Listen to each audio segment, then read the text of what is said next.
There are lots of different kinds of injury systems out there. The most famously well known, of course, is hit points, as popularized by Dungeons and Dragons and many video game RPGs, and basically any game that is directly based on D&D. Hit points serve a purpose. They are very intuitive. They're very simple to track. They kind of do their job, don't they? You have X amount of durability. It's very easy to conceptualize. 50 hit points is a lot more than 20. So I'm a lot more durable than you are. It sort of gives that direct comparison of durability between characters, including player characters and non-player characters. And, you can say, this monster has 500 hit points. Ooh, that's a lot. It's going to take a big concerted effort and several rounds for us to bring that down. All right. What it doesn't do is model physical injury at all. It is a nonsense system to try to actually use for, gashes, cuts, broken bones, etc. Because, that's just not in any way how it works. Hit point systems, by their very nature, are pretty binary. You either have hit points or you do not. And typically, in most systems, if you do not have hit points, you are unconscious and non-active and kind of out of the fight. I'm going to put some links in the description of this video to a couple of videos from Peter from Tales from Elsewhere, which I recently watched, and they resonated quite strongly with me about the problems with hit point systems and the benefits of using a more active kind of injury system instead.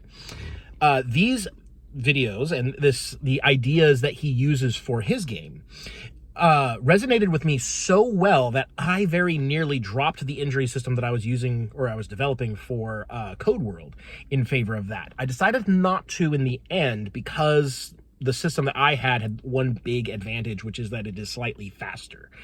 But even so, I have modified my system to be a little bit more like that because it's so good. Injury systems, or you might call them wound systems of some sort, will typically describe what sort of injury is happening to you. Whether it be a broken arm, a twisted ankle, or a concussion, or poisoning, or, some sort of festering wound, or you're bleeding, or you're on fire.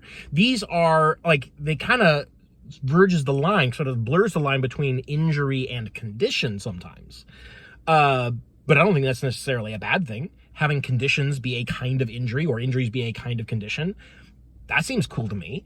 And it's a lot more evocative of whatever specific narrative you are trying to portray. If someone comes at you with an axe and hits you, what does that mean in your game? So if you're designing an RPG and you want to decide what kind of health system you want to use, what does it mean to be hit by an attack? Does it mean that the axe has hit your chest and is, buried in your ribcage now? Probably not, because in most types of narratives, that's immediately deadly. You want player characters to be able to survive more than one attack, because otherwise it becomes sort of rocket tag. Rocket tag, for those who do not know, is a term for any kind of combat system where whoever goes first basically whoever lands an attack first wins, because attacks are so devastatingly game-ending that there's just no recovery. Named after a Quake game mode, I believe, from back in the day. So anyways, you probably don't want your tabletop RPG to be very rocket tag-like, mainly on account of the amount of time and investment that players have in their characters. So you want them to be able to overcome certain difficulties. So getting hit by an attack probably shouldn't be the end of them if it is with any kind of deadly weapon. So how do you get around that? Well, hit points does it by having this barrier between the damage and deadliness. The attack does 10 damage, and so I lose 10 hit points, but that doesn't mean that I was hit. like physically hit. It means that I had, I was able to dodge out of the way at the last second. I was able to deflect the blow.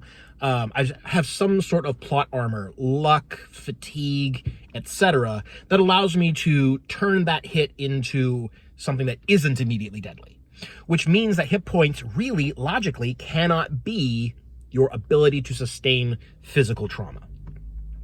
I think I may have actually made a video on hit points specifically before, so I don't want to get too deep into those mechanics. But what I do want to say is that it becomes a sort of like narrative dissonance when you have like, oh, I was hit by the attack, but it did not kill me. When logically any hit from that attack, whatever it may be, like, someone throws a forklift at you, hit, do some damage, but I survived. How does that work exactly? Like, how do you get hit by a thrown boulder or forklift? Actually, I like the idea of throwing forklifts. How do you get hit by that in any way and walk away without crippling, debilitating injuries? You can't. So it's kind of one of those things that, like, yeah, he hit you, but you have enough, you spend hit points, basically, it's a resource, to turn that hit into a not hit. But mechanically, it still hit you because attack rolls either hit or miss. You see where I'm going with this? It particularly applies to attacks that deal poison, so like poisoned arrows or poisoned darts. They have to hit you to deliver their poison. But if they hit you, does that mean you now have an arrow sticking out of you?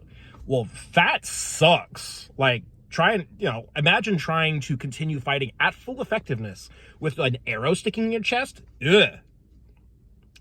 That's why I don't prefer hit point systems for basically any RPG that is supposed to be in any way like narrative based or even realistic. Like, if you're trying to describe your game as realistic and you're using hit points, no.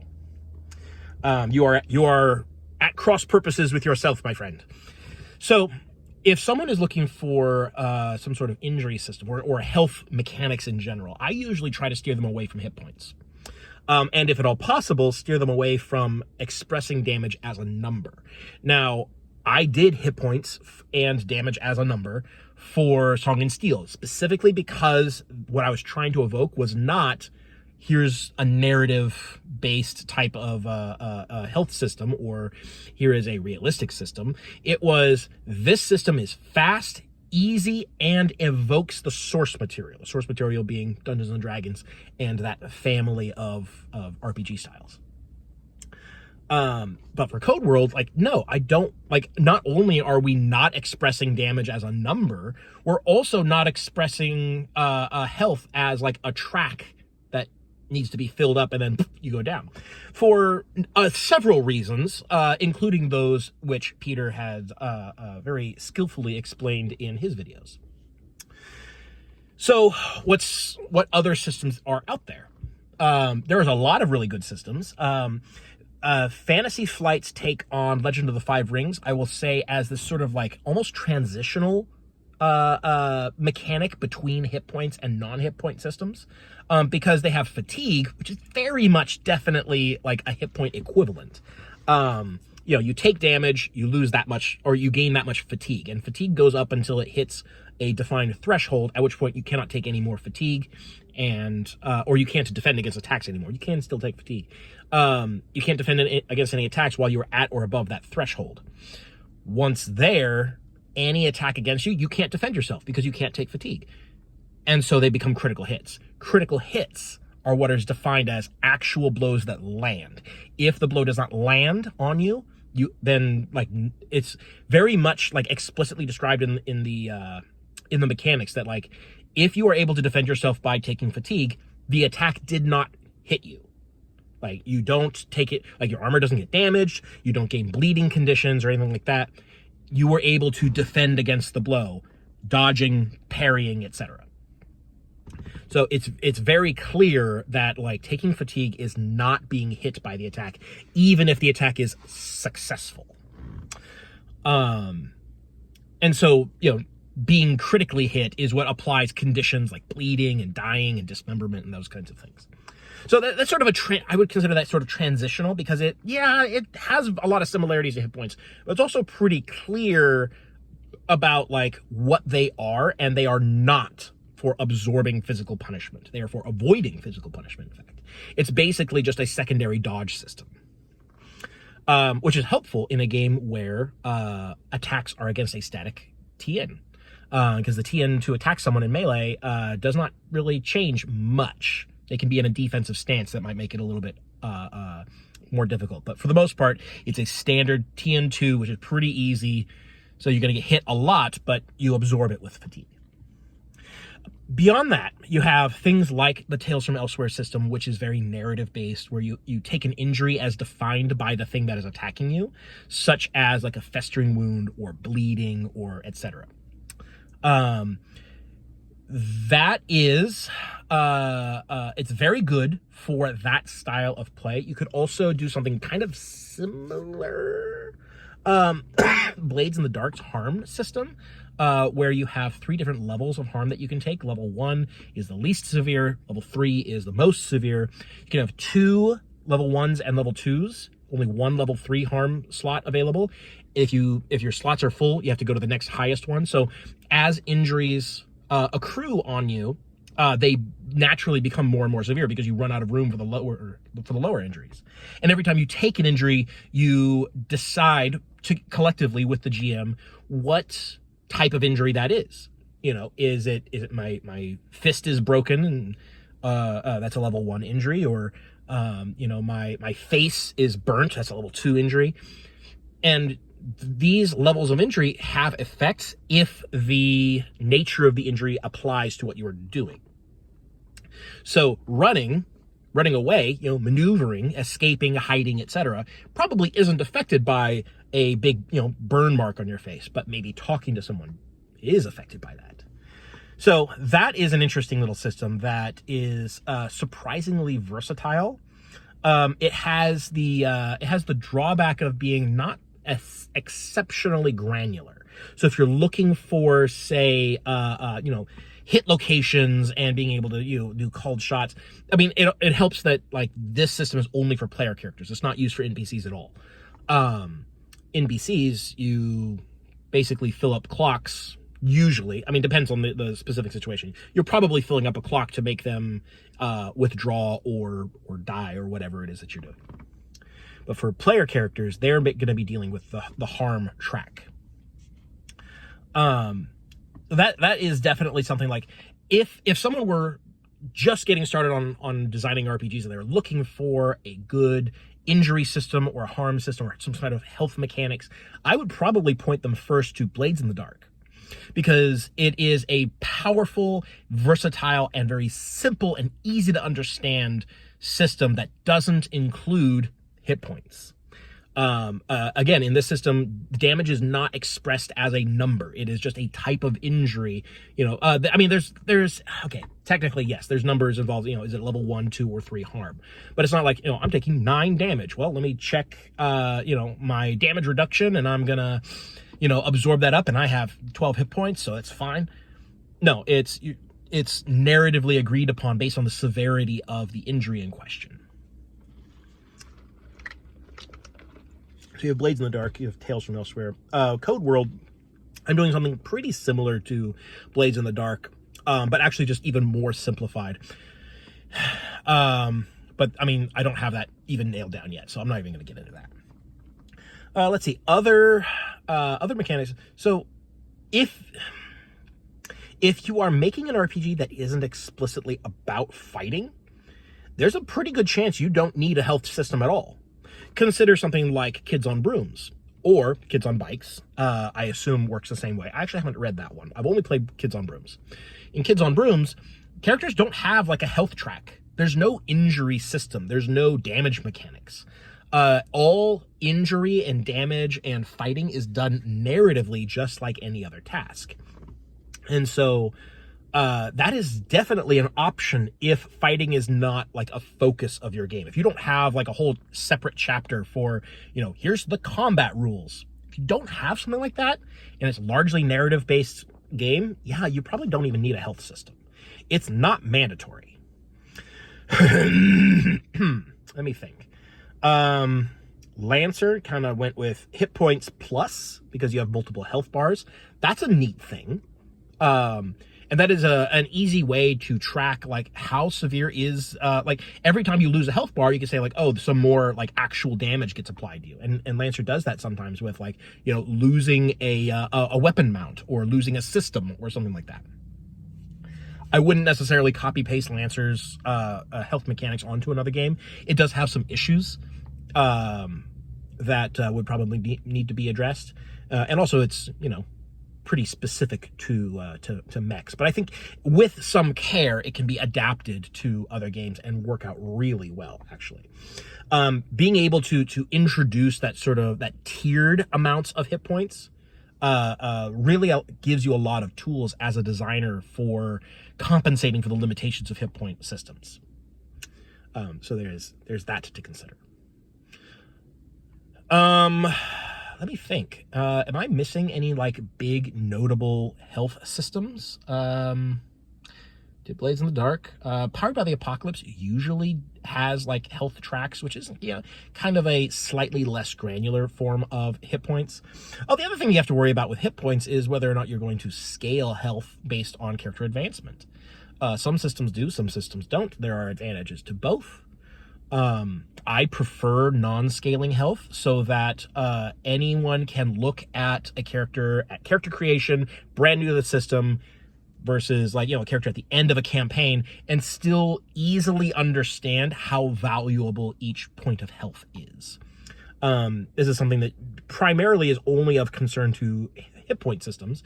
Non-hit point systems usually just don't scale by default and would be very difficult to make scale. You know, Blades in the Dark does a little bit. If you want to invest in being tougher, you can do so, usually by either like ignoring the penalties for certain injuries or healing up faster than other characters, that kind of thing, rather than just having like nothing in Blades in the Dark is going to give you an extra like layer of injury that you can sustain. You know, you never get more health, but you can use your health a little bit more efficiently. But still, it's largely non-scaling, even if you want to invest in it. Scaling health has the advantage of really driving home the difference between a low-level character and a high-level character, you know, beginning of advancement versus the end of the campaign. It's very easy if, like, damage and health scale at a certain rate, and so you can see, oh, this high-level character is doing massive amounts of damage. It's able to take huge blows compared to the, you know, brand new characters. But at the same time, you want to keep the game, you know, reasonably balanced, and making health and damage scale makes that a lot harder as a game designer. So I prefer not to. There's like I think the cons outweigh the pros in that particular case. But anyways, health systems are really interesting. I don't know that I would necessarily recommend cherry picking as if you were like shopping at a boutique. It's like, ooh, I'll take that and just slot that right into my game. That probably isn't the best way to go about it. What you really need to consider as a game designer when you're looking at a health system is like, what am I trying to evoke in my game, and what mechanics help to evoke that? You know, injury systems are really good, like particularly the Tales from Elsewhere system. It's made for a sort of like, you know, post-apocalyptic horror type game where, yeah, these injuries, they suck for the character. They are grievous and terrible and scary. It very much does not push towards like heroic adventurers, which is really what hit points are for.